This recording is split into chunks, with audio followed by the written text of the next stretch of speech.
I'm going to be elaborating somewhat on the reckoning and dismissal of the shepherds, who are the rabbis. And I'm going to get into that, the definitions themselves, what this means, and in part why God has done this. One thing I want to make emphatically clear, since I hadn't heard one word from a rabbi, and I'm quite certain, as a group, maybe not all, as a group, they had no idea there'd be a reckoning and a dismissal by God. They would not enter the scroll of remembrance, which means they don't see God's heaven for the Jewish people, which is something you do not want to miss. Because they just talk about the Messianic era. All of a sudden, Moshiach perfects the world. Everybody loves the Jew and exalts him in the world. The world speaking Hebrew. And the sole existence of mankind becomes to know God. Nations love nations. Things that simply cannot happen. And what do they leave out? How about God might hurl your glory to the ground or utter destruction if you don't recognize Elijah? You know, you're praying for Moshiach every day. One, you don't know you're about to get dismissed when he comes. And two, you completely ignore utter destruction if Elijah is not recognized. He clears the way for the building of the temple, which is God's purpose that might prosper. Don't build it, utter destruction will come someday. Build it, and you will never be defeated and dispersed again. Who should you be looking for? I mean, what does David do? He brings the reckoning and dismissal of the shepherds, the rabbis. That's what David does primarily. And with him comes God's grant of a covenant of friendship, which differs markedly, absolutely refutes a Messianic era. God says things like, there'll be a planting of renown when I come with Moshiach. You will no longer be the taunts of nations. That tells you one thing. The nations aren't exalting you. You're just not being taunted. Why? God's in his temple again. And they're not quite sure if it's true or not. For the most part, that would be the majority. And of course, the covenant of friendship. Well, that is the covenant of friendship. No longer dispersed. You will not be defeated, dispersed. The temple in your midst. The world will know God sanctifies Israel. That's what you get. You don't get perfection throughout the world. You don't get exalted throughout the world. If that's what God had intended, this is where he did written it. In the covenant of friendship. It absolutely refutes it. You got utter destruction. Malachi 3. You got your glory hurled to the ground. Your power. If you don't assist God in recognizing me. That's what it says. He's saying, you know, who is this coming from? Adament, Gentile lands, Christianity. Who's this? You know, the peoples no one listen to him, and he's not happy about it, and he says it, I think it's verse 3, could be, he's stunned that he's not getting a response. Particularly, and I know why now, the mountain of evidence that has been presented to the Jewish people on these videos cannot be surpassed by any other man to come. I'm either him or he ain't coming. Which is it? God said he was coming. God's righteous servant. What was David? A servant who was righteous. Who was Elijah? Servant who was righteous. Who was Moses? Servant who was righteous. Who else? Who we missing? God's righteous servant. One description, 4 righteous servants. I am all 4 men. I just reposted it again. I have a verse-by-verse commentary solely showing how I and my life fits Isaiah 53 and explaining it. Explaining what he was wounded for our sins means. No man has ever been able to do that before me. Certainly not Toby a singer with his absurdity, an absolute absurdity. 6 million Jews die and then a ram guilt offering. That's not even all of Israel. That's about 1/3 of Israel at the time. Nobody got long life. It looks like Hitler's the one who made the sacrifice, and he didn't get long life. No one is made righteous because of it. It's an absurdity. Okay, he couldn't come close to interpreting the true meaning and the way to make this understandable. Isaiah 53 is in large part a snare. Okay, God knew the Gentiles were going to take your book one way or another. And he set them up. And set them up for the day of the Lord. And he set up the rabbis too. He knew you were going to be practicing the Messianic era. All of these are proof, as I straighten all this out, putting forth what he wants Judaism to be. This is what God wants Judaism to be. Not what Rambam wants it to be. He doesn't even want the entire world to be simply to know God. It's not what he wants. Primarily, God, what are you doing? What are you doing? I'm creating a new heaven, he says that first, and a new earth. What's new about the heaven you're creating? What changes? I'm going to have a new host of angels, the angels of Israel. And I want every Jewish, all of my children to go through the same thing they've all had to go through. Anti-Semitism, racism, bigotry, having to survive on a planet that simply does not like them. That's what he's looking for. That's the angels of Israel. You got your own unique personality. 613 laws. Okay, about 200 of them were animal sacrifice, and that was done away with by his prophet. God said, I don't want your animals anymore. Yet Toby Singer thinks he wants a human being. You're not supposed to add to or take away anything from the Torah. And when you see you're about to do it, you better ask yourself, where am I wrong? Where am I wrong to add a human being, much less 6 million of them? And, let's go on Christian. That's what they did. Let's put a human being, an unblemished lamb, and we'll be sin free. I don't know what your guilt offering did for the for the Jewish people who become the righteous servant. No, the righteous servant is for the day of the Lord. He has to have a Moses, a representative. It could be an Elijah or a David, but he's got to have a man. Okay, I fit it to the T. That my Isaiah 53 has been out there for over 2 years, and I get nothing. Don't tell me these people like Tovia and Jews for Judaism haven't heard some rumblings. I can't say exactly what. God doesn't tell me things like that. He'll never tell me what another person's thinking. He won't tell me anything to happen in the future. If I can't find out an answer of my own, then I don't find it. They don't give it to me. But,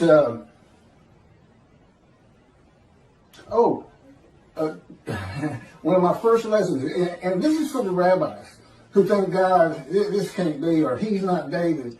We're not reckoning with him dismissed. They just want to pretend it's not there. Yeah, you're not going to heaven. Okay? That's every rabbi on the face of the earth. I would include religious leaders. Matter of fact, if I had my way, and I don't, I'd include the government because they're leaders.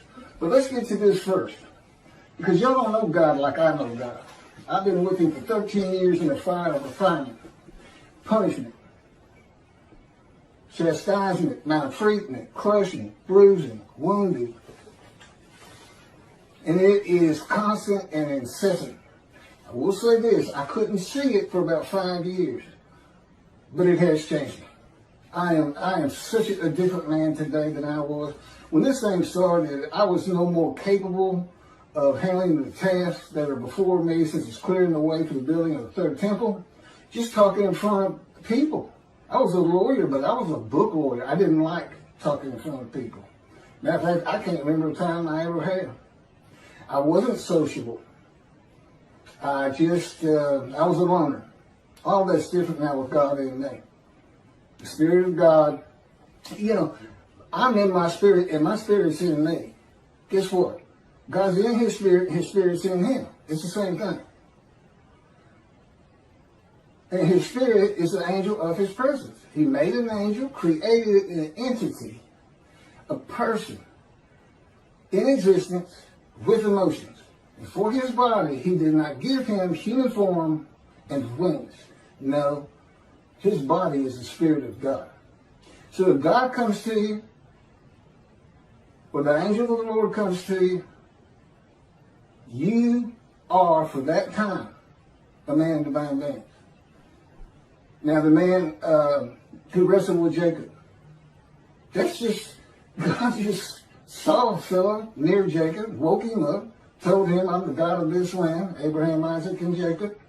I have something for you to do. And it's all to do with God. It's instant. You know who he is. There's no, huh? Who is this? There's none of that. You say, okay, let's go. I'm ready. What we doing? He's a man of divine beings, but he was just one nothing.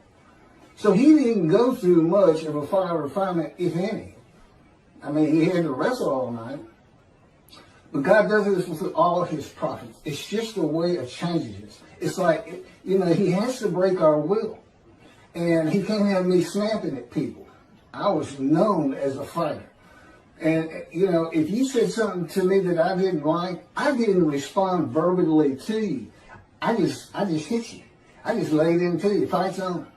Nobody talks to me like that. That's the kind of fellow I was. And that's, God said, this was taking so long. Because it's got, the last 3 years have been the worst out of 13. Going on 14 now. It's, you know, as he says, it just takes more to get the response out of you, the small change I want out of you. And I'll tell you, I'm ready. I am flat out ready. And what is the problem with your people? They don't know who you are. When you say utter destruction is coming, you're not fooling around. Here's what, you know, you kind of get one personality of God in the Hebrew Bible. You know, it's not far-ranging. But what he showed me is based on the following. This is one of the first lessons he gave me. And anybody can look at this. I don't have my glasses on. I'll get through it the best I can. But this is the chapter that leads to the purpose of the Temple Mount. And it's 2 Samuel chapter 24, verse 1. The anger of the Lord arose. Okay, I gotta get my glasses. Bear with me.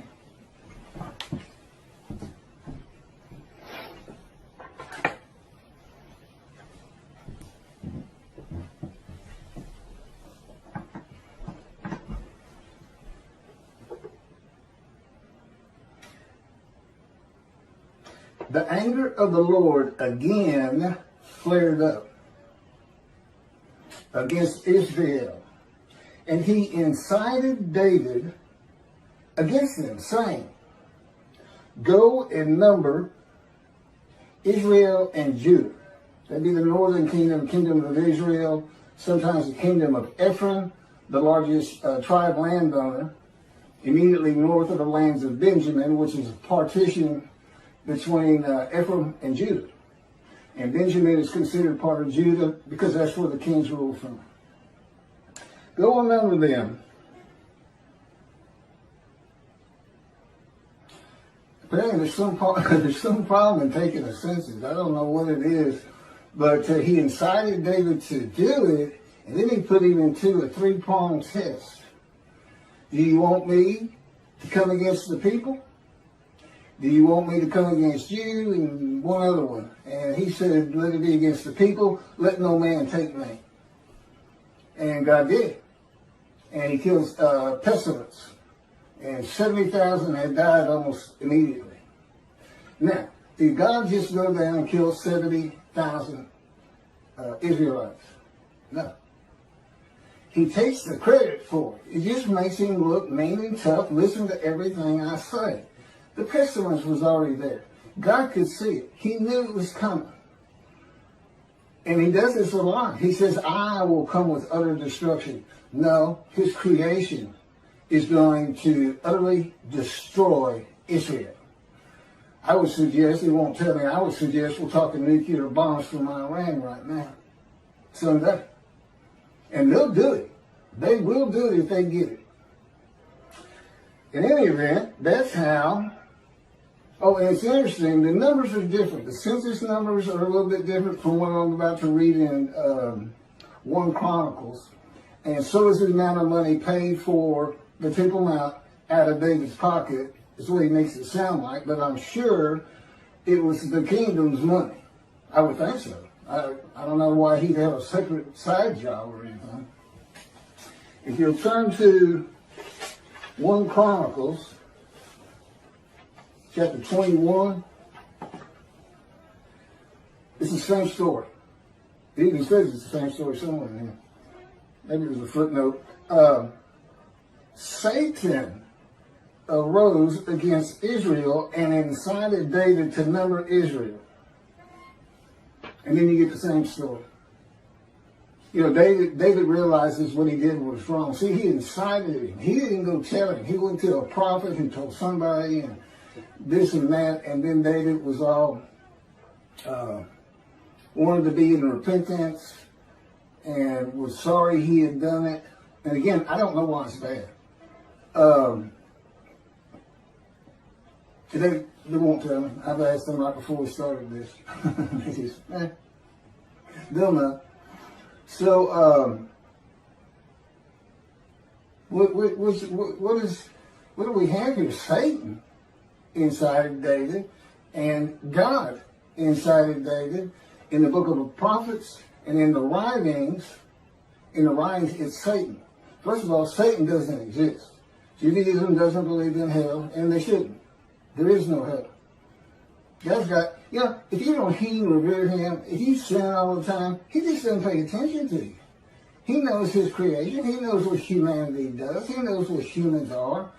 He knows there's no stopping that. And, I don't know, you might say, didn't he got a special place for Hitler? And answer, he tells me no. I don't think about him. He doesn't mean anything to me. But why is that in here? You would want to say, well, if I had to go either way, I say 1 Samuel is who you go with, because that's the book of the prophets. And I'd agree with that, except God wrote this whole book. He had a whole thing written. It's not just Torah. Don't forget that. It's not just the Torah dictated to Moses. If you, the book of Ezekiel, just as soon as Ezekiel wrote it. Might not be the case, might not be all of it, but, you know, just go with that. Whoever the main character is, they wrote it for God, because if he's talking to you, and he's going to be with you quite a while, like in writing one of these big books with 70 chapters, you're going through the fire of refinement. Moses went through the fire of refinement. You know how you know? Because it breaks your will. It makes you humble. It takes anger out of you that you used to not be able to control. We started with Moses. He killed a man. He was so angry. He was getting into fights. Then he runs away. He doesn't account for himself. He doesn't ask Pharaoh he doesn't repent. He runs away. He doesn't take account for his own actions. Not a good person. At the end of his life, it is said in the Bible, Moses was the most humble man on earth. And God said, Keith, I put that in there primarily for you. So you would understand you're not the only one that's ever gone through this. He says, you're tops. I mean, you're 4 prophets in one. Moses would be number 2 as far as the severity. But it took a man with that kind of anger. And Ezekiel had that kind of anger. He said, I wanted a spirit seized me, and I went in bitterness and the fury of my spirit in the hand of God. He's in the hand of God, but he's bitter and furious. I know the feeling. That's the fire of refinement. That is the key to understanding Isaiah 53 and those words. A man is wounded, chastised, brushed, crude, bruised, maltreated, so that I can go to those who are suffering guilt for sin and have the ability to make them understand God is here. Go to Judaism. Be observant. Stop sinning. Your guilt will go away. I offered myself to go through the fire of refinement so that I could remove your guilt. That's what it's all about. That's the first 6 verses, the witnesses. Wounded for our sins, bruised for this, crushed for this. Okay? And it's just for me to be prepared. Now, he didn't even ask Ezekiel. He didn't have to ask me. You don't say no to him. He's God. You don't say no. You say, okay. I've said, okay, 1,000,000 times, I believe. But, so to explain this, God says, just imagine a scale with the finest, goodest, nicest, kind, merciful person you could ever meet. And down here, put Satan, the meanest, most vile, brutal, doesn't care about your pain. And he can go all through it. Okay? He literally decides what emotions he's going to have. Now, I'm in the fire of refinement, and I call this the black hat, this the white hat. This is what he taught me. And we have a lot of good times in here. I mean, there's a lot of white hat, and the Holy Spirit's always in the white hat. He can be a troubler sometimes, but you know, it's kind of set up by God, where he's sent to incite things. And then the black hat. This is where he is with me most of the time. The fire refinement. But we get over here. The point is, he's not just listen to what I say, or I'll put a pestilence on you. If you don't stop sinning, I'm going to exile you. I'm going to take your temple. That would be someone over here. Not necessarily to Satan, but he said that's why that was written that way. So I can tell you about it. But he's really, I mean, when he's flat out in the middle, I just love that personality. It just does me well. So he wants me to tell the Jewish people about him. And my story, there's a lot I can't get into. I mean, he told me two things right off the bat. One, I don't care about your pain. And there's nothing I won't do to get you ready. There's no low I won't sink to. I will lie to you. And yeah, I know it says God doesn't lie. In the fire refinement, he does. Anything to incite me. That would come under chastisement. Wounding, slamming me to the ground. He's broken my chin open 2 or 3 times. Cracked my skull. I got a nerve this bad. Black eyes, skin off my face. That's wounding. And you ask yourself, what is this really doing to change me? But it eventually does. I still don't understand it. I told him I never understand it. But indeed it's working. So for the rabbis, if you think by ignoring me with the amount of evidence God has put before you, I mean, he planned this entire book before he made creation and selected his chosen.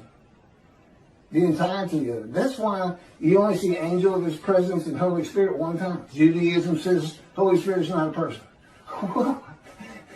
There's plenty of evidence in the scripture that he is, and I can tell you personally he is. And he's a great little person too.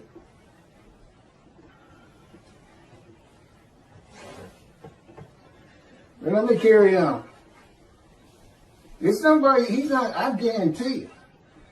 If Toby, Singer, and Jews for Judaism was sitting back there going, well, we make money. Oh, that's what they wouldn't say, we make money on Isaiah 53. Or we can't say we're wrong because of your arrogance. And the ignorance that you show in your commentary just defies logic to me, because God told me from the get-go.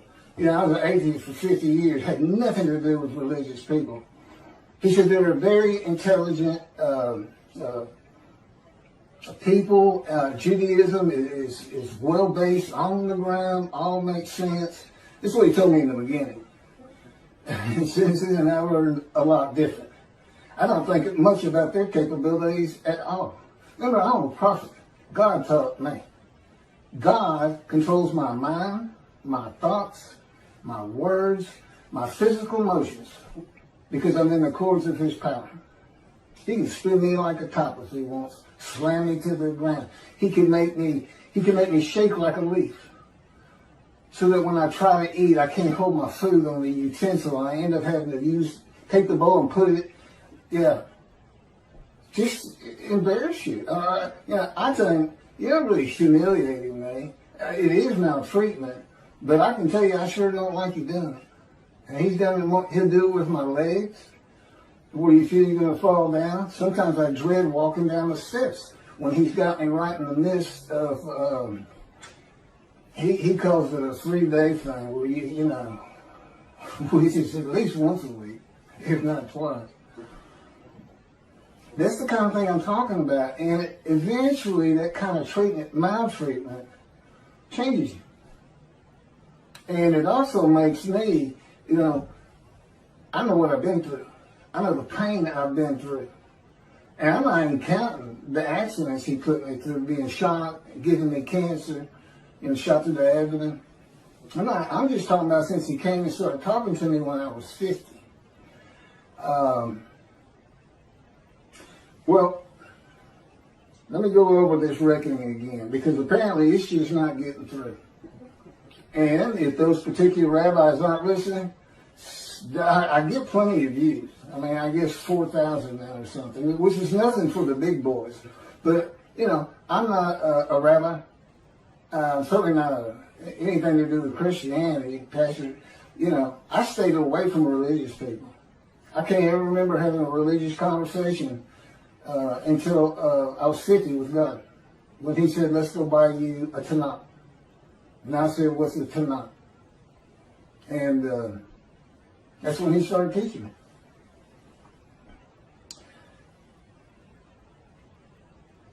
Thus said, apparently this, I don't know their answer to this. I'd love to hear it. Why don't you know about this?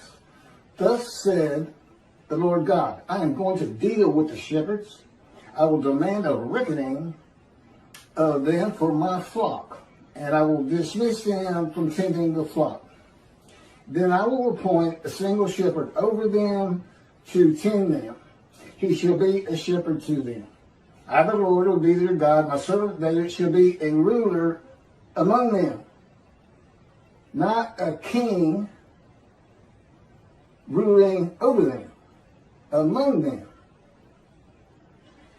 In the Mishnah Torah, Rambam's got 2 chapters on King David, and he's making every bit of it up. He's thinking, what would the Davidic dynasty be like today? And off he goes. None of it's in the Bible. None of it. King Moshiach will study Torah all the day and all the night. No, he doesn't. Not even close. I said, they got the Torah down. I don't need to, I know enough about it. It's not like I haven't read it, but it's not like the prophets. And to some extent, the writings.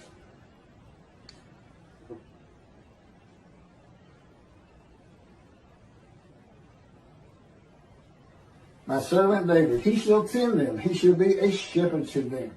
I, the Lord, will be their God, and my servant David shall be a ruler among them. I, the Lord, have spoken, and I will grant them a covenant of friendship. Again, it is so far removed from the Messianic era. Why don't the rabbis recognize that? You won't be the tongues of nations. You won't be defeated and dispersed again. His sanctuary amongst you, the world will know. He sanctifies Israel, a planting of renown. That's it. That's what happens when Moshiach comes. You tell him I said so. If it looks like I get a little hot about this, God controls my emotions too. And that's how he wants them to hear it. And never forget, he can speak straight through me. As a rule, he's always speaking through me since he controls my thoughts and my words. But it's always based on my personality. He can change that. He can change that. But if you're not a believer in a man divine being, it doesn't help. You just think I'm putting on an act. I've had conversations with him where I'm looking into a mirror, okay? And when you're talking to people,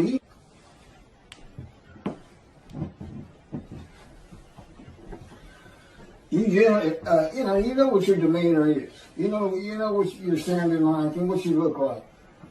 And I'm looking at a mirror, and again, according to His power on me, I literally had a conversation with Him. And I'm looking in the mirror, and that's not who I am in that moment, and it's not what I sound like. And, it's just my lessons. I have lessons all day long, and I have for 13 years. I mean, He's doing something with me all the time. And primarily, again, it's controlling my mind is based on my capacity as Elijah to teach you how you can think in heaven. Your spirit reads your mind. Okay, your mind takes in, your mind is electrical impulses, little chemicals, different tissue, and it takes in what eyes can take in and what ears can take in. Your person is the spirit in you, spirit and soul. And together, spirit and soul form a person. The soul's kind of like the DNA of who you're going to be. In heaven, you don't have that mind. God becomes the information of your mind. And He can do it for everybody in heaven. That's why He said, before you pray, I will answer. Just because He's the one having you think, I'm going to pray. And you won't remember the things of the past. That's a whole other discussion. But I have all of that information because I'm Elijah. There's a reason He took him up specifically and nobody else and sends him back.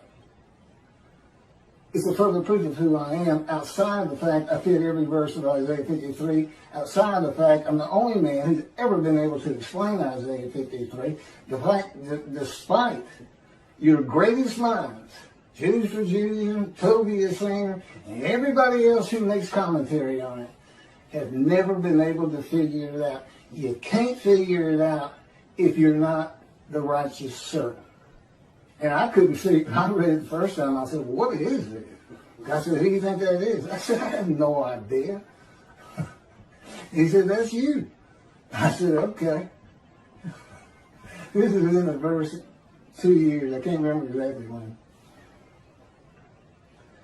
Okay, now these words are used. My servant David shall be king over them. Be one shepherd for them all. King, prince, shepherd means leader. That's what it means. I won't be getting to that. Just leader. This is words of leadership. It's not a divinic kingdom. God knew all things from the beginning, and He knew when He had the day of the Lord, Israel would be a democratic, free country. There's no place for a kingdom. You want a kingdom, go live in Saudi Arabia. They shall follow my rules and faithfully obey my laws. Thus they shall remain in the land which I gave to my servant Jacob, and in which your fathers dwelt. They and their children and their children's children shall dwell there forever, with my servant David as their prince for all time. That would be the line of David. Through Solomon. Solomon had the same covenant with God. And the first people to read this are in antiquity. They understood king and prince. And back then, I can't fault Rambam too much, but today we know better because it's a democratic country. It's just that not Middle East, I guess, has got the most kings and kingdoms anywhere in the world. But anyway, God knew. He knew Rome was going to destroy the second temple. The dispersal would occur. The diaspora begin, which is away from the promised land. And he knew they weren't going to just come back of their own, but that, and he didn't cause it, despite what Toby Singer says, but that the world would drive them back one day. He knew it was going to be ugly. But, and he said, well, why didn't you come help? Why didn't you come back? You're not supposed to be out there. You got to learn your lesson. There's some black hat there. You see that? Don't forget, he is a celestial being. He is not human. He has emotions, but he can actually operate his emotions, whereas we can't. We can't to an extent.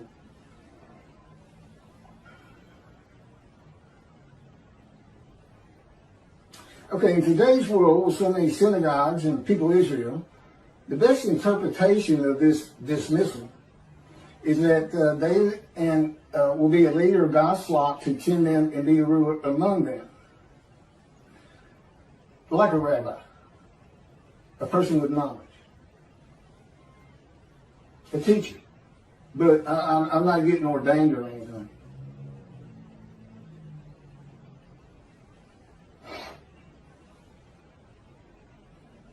Okay, reckoning. This is what reckoning means. It's the avenging or punishing of past mistakes or misdeeds.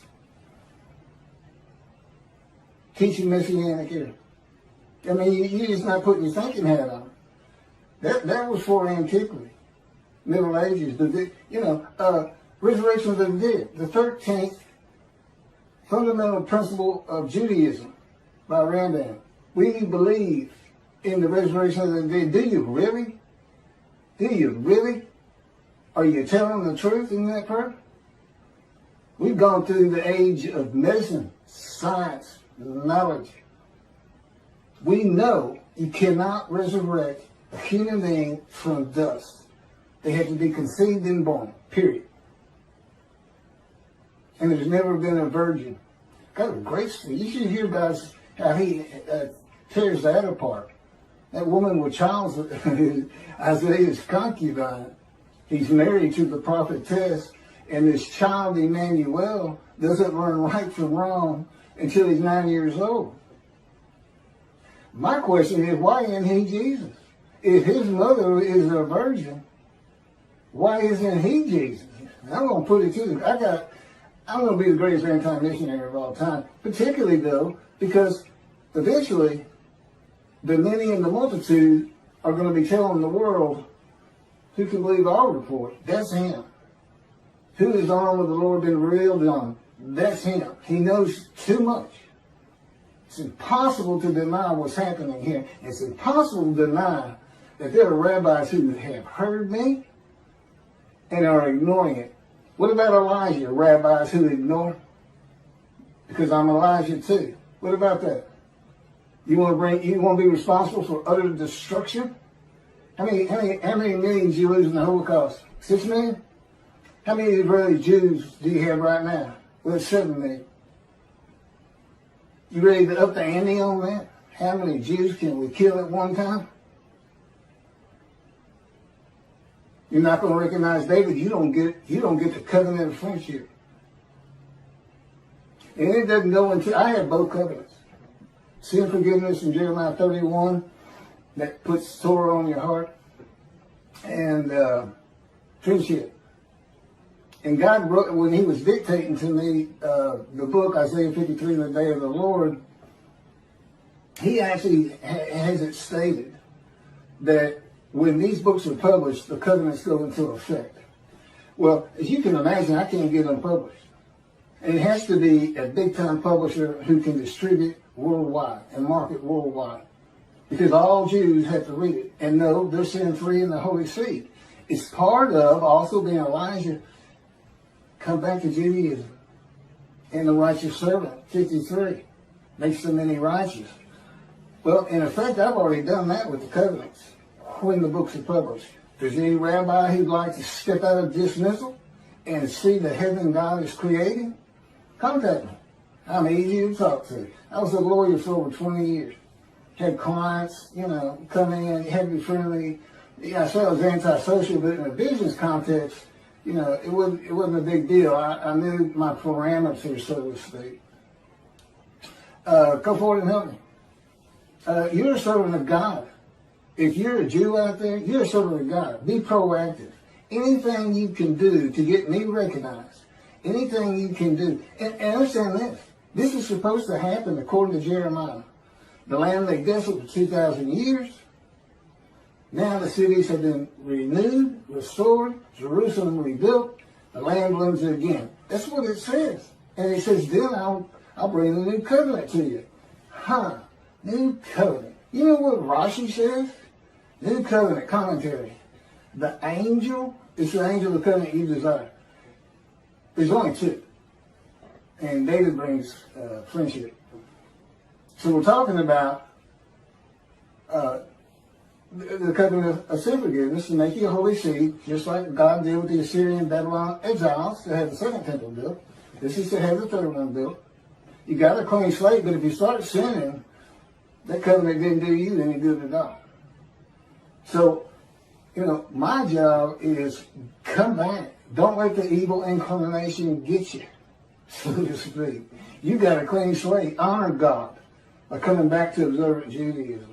See, I got all kinds of pulls to help refill the synagogues, to grow every year instead of decline every year. And part of it is you got to change things like a resurrection of the dead. A time when the Jews are exalted. You know what you do? You make them lazy. What happens to never again? Never forget. You got utter destruction on the horizon. I have no idea when God might just say, that's it. I've given them enough. They won't respond. I'm leaving. And utter destruction will come to them. You never know. You're servants. His servants. You're not the righteous servant, as Tobias Singer and Jews for Judaism, Michael Skobac, and whoever actually did the commentary, that absurdity they both put out there. Hey, Michael Skobac bases his whole commentary on an exaltation of the world of the Jew, the Messianic era. His whole commentary is based on something that will never happen. Never. These are religious people. I don't know how they do it. I believe in it. I believe in the resurrection. Oh, you believe in millions and millions and millions of people suddenly appearing in Israel? Who's going to feed them? Who's going to put food on the table for them? Hey, guess what? You're going to have slave Israelites from Egypt.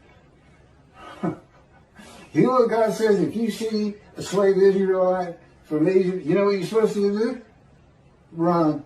Run and get a gun quick. They'll kill you. These people were savage. They still weren't cooking their food back then. Slaves. No schools. Nobody around them school. Nobody listening to it. Believing in all kinds of gods and this and that from Egypt. Yeah, they're suddenly going to appear. That's what they say. Every single Jew who's ever lived. You got 6 million from the Holocaust. What are you going to do with that 6 million? That's just 4 years. It's the most. You're going to lose the young people. They're always looking for fake news. I guarantee you, if I sat down there in the synagogue when I was a young man, and I didn't, of course, I'd have gotten up and walked out right in the middle of it. You're saying, what? You think every Jew who's ever lived is not rise, old bones, rise. And their soul is going to come from some keeper of the soul's place and come into that body. That's your belief? Well, I got to go. I heard y'all real practical, down to earth. You had things to do. You had Shabbat. You had high holidays. Mitzvahs. But I'm not listening to garbage, okay? I'm a man of reasoning and intelligence.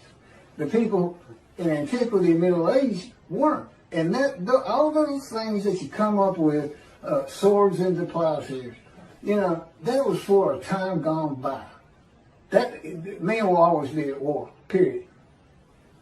In Moshiach, no man can get all of Israel to follow the Torah. Good luck. Only about 30% of them are even observant. It's secular. God wants that straightened out. He wants a practical religion for the chosen. And he wants the world to hear about it. And it helps me take the wrath of God to Christianity. Lift me up. I'm the man of Isaiah 53. And where does that come from? Chapter 51. I'm going to take my bowl of wrath, my cup of reeling, and I'm going to take it from you, my people, and I'm going to pass it to those who told you to get down on the ground and walked all over you, and walked all over your back, something like that. Okay, what happens next? 52 comes up. That's where the righteous servant of Isaiah 53. That's where the description starts. 13 through 15, and then all of 53. Do you see the connection there? Wrath's coming. Now, how does that match up with Moshiach coming? And a Messianic era occurs. And there's a resurrection of the dead, which is a proof of who I am. Where's God's vengeance? Where's the doom upon the nation in Psalms 149, in Psalm 149, ending in 150 with an exaltation of the Lord, which you can think of as we're building the temple again. And by the way, it doesn't have to be on the Temple Mount. It's got to be on Mount Zion. Two things. One, it's not big enough for what God wants. He'll give me the plans when necessary. It's kind of like, getting the plans for the tenant meetings or, anything. He'll give it to me. I'll give it to the right people. But they got to recognize who I am.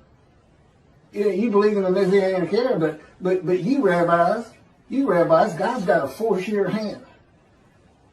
That's what this is about. He's forcing your hand. And he's putting the destruction of Israel on your shoulders. And I'm not going to stop talking about it. And how you ignore me. You can't find greater just because it's not your faith. He says there's not a resurrection of the dead. I can't listen to him. I've never heard of the reckoning and dismissal. They're arrogant and they're ignorant. To me. Now, in regular society, they're real intelligent people. They can fool the flock, who are just aimless sheep. They can't fool me because God's in me. He won't let it happen. And so I can incite them. You tell either one of them, if they want to debate, don't call your singer who says he'll debate anybody on 53. You tell him I'm ready. You tell him I'm ready. And he better take some sedatives before we get there, because I will incite him. I will arouse him with my words. And you wait till I start getting hold of the Christians. If you've been reading the details and watching my videos, you see I've got some powerful things to tell them, and I will not hold back. Remember, I'm not the most humble man in the world yet. This is the kind of person Moses and Ezekiel was.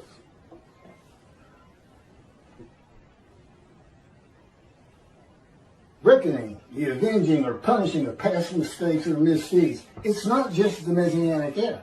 How about these two, Tovia and Skobac, Jews for Judaism? I can't imagine they really believe what they're saying. They probably had to work and work. How can I explain this part? Tovia's language, it just scares me, because in the beginning, I really thought so highly of him. Years and years ago when God started teaching me, I mean, listening to the radio show, and I was learning things from him. He's got a lot of knowledge, but his capability of reasoning is at the level of antiquity, where there was no reason. Everybody lived on emotion, because you learn how to reason in school. Maybe he just went to a yeshiva and didn't have to figure out math and other things that teach you. You don't use it, but it teaches you to reason. Okay, I got to get off this thing. Why is shepherds a metaphor for rabbis? In case they think there's a little wormhole there to get by there. Well, shepherds doesn't necessarily mean rabbis. Yes, it does. The term rabbi in the original Hebrew means a teacher. In pursuing that calling, individuals have responded to the various needs of their Jewish community. In addition to the literal meaning of the word rabbi, Jewish tradition views the three Hebrew letters of that word to represent an acronym. The abbreviation translates to shepherd of the children of Israel. The shepherd is the dominant leadership. Remember, leadership, king, prince, shepherd. Is the dominant leadership metaphor in the Hebrew Bible. The role of the shepherd was a cornerstone of the Hebrew economy, as sheep provided key staples of wool, meat, and other commodities. God's choice of the shepherd as a leadership metaphor made sense for a nomadic society dependent on sheep, goats, and cattle. Okay, the question, why all of the rabbis, even those without flocks, those who don't say anything about a Messianic era, still part of the religion they call their own? God is not pleased with the teaching of the rabbis of the day of the Lord, which is none, and their reliance on the opinions and commentaries of the sages and rabbis from the ancient age and Middle Ages.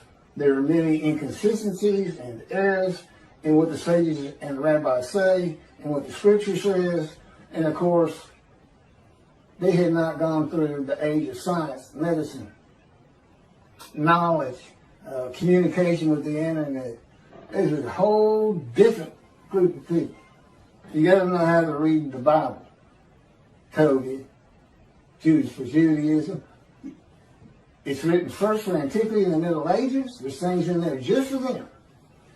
There's plenty for the day of the Lord. And never forget what the world will do to you if you don't heed God's prophet. They won't do to you point. Even if there's no prophet, and particularly if there's a prophet, because God is performing this video, God himself. And I'm sure that's a strange concept to them. They don't know. And that's why they're so arrogant. And just remember what God says he's going to do to the Christians. I will pull you down from your cliff dwellings for your arrogance. Yeah, he doesn't care for arrogance. He doesn't care for it a bit. He doesn't care for people who ignore his prophet. Remember, when I say he don't care, you say, oh, God cares about everybody, loves everybody. You haven't lived with him and gone through a fire of refinement. I feel like he absolutely hates me a good deal of the time. Because I feel I'm ready. Why?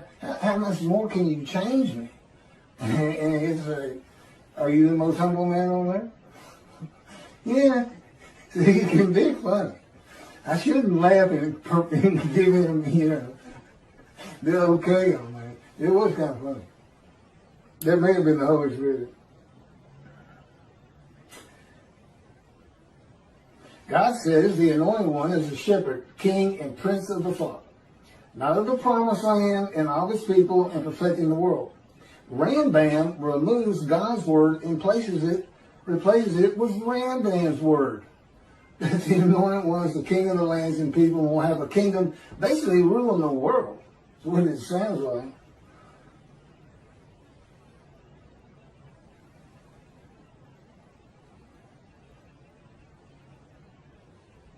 God says the prophets were rarely listened to by religious leaders in biblical times before he stopped speaking to the prophets. It's arrogance.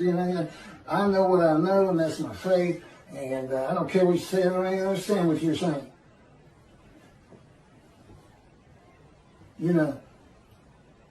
I think the Christians got a lot on that. Don't stand on the corner. I don't know.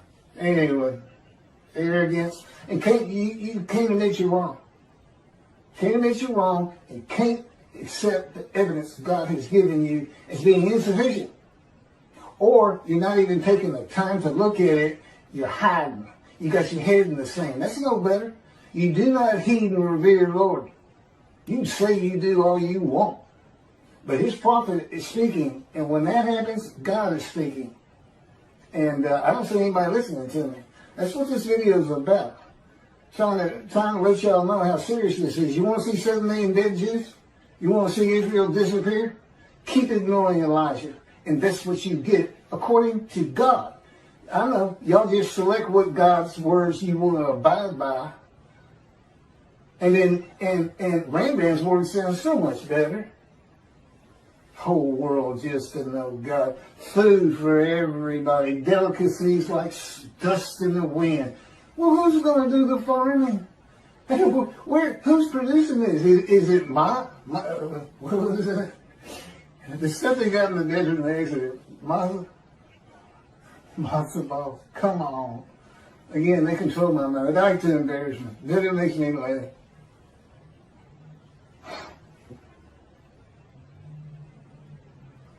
Okay, all this comes from God, by the way.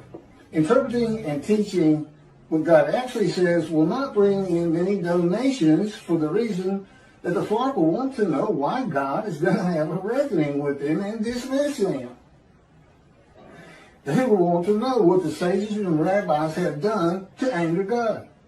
The rabbis must learn how to read God's book, the Hebrew Bible. The two books he dictated to me explain what all that means. They must be read and taught to remove the dismissal. And if you're not a leader, if you're just an observant Jew and you go to synagogue and all this and everything, tell everybody you know. You're a servant of God. And his words come from me. This is when it's supposed to happen, unlike Jesus, who prophesied 5 times when he was coming back, and every one of them was false and failed. He didn't come back. He's gone. He's a myth anyway. He doesn't exist. If you see a Christian and they want to ask you what you think about Jesus, tell them he's a myth. Don't tell them, oh yeah, well, he was fine. I hear this all the time. He was a fine Jewish, learned man, but I don't believe that he died for my sins. No, don't do that. He's a myth. He's not real.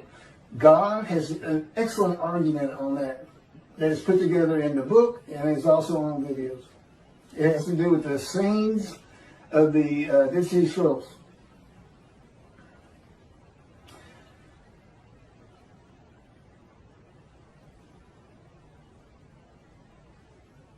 Okay, when my camera's got to be it goes off every half hour. I'm going to just keep reading as fast as I can.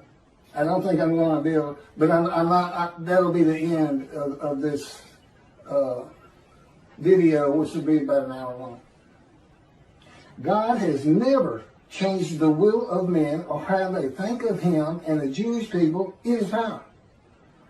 Any exaltation the Jewish people receive from the world will come through the efforts of God's righteous servant. That's me. But with him in control of everything I'm doing. As directed and commanded by God as he did with Moses. Moses was a man of divine beings. I am God's servant David, the only shepherd of the flock God recognizes, and my unwritten purpose, we know what the written ones are. Go see what Elijah's clearing the way, recounseling families back with Judaism, God's righteous servant, making the name righteous. You mentioned the prophet like Moses. You're talking about somebody who will write his words and speak his words. Nobody's in bondage today, and that's the other thing he did. Elijah, asked him about heaven.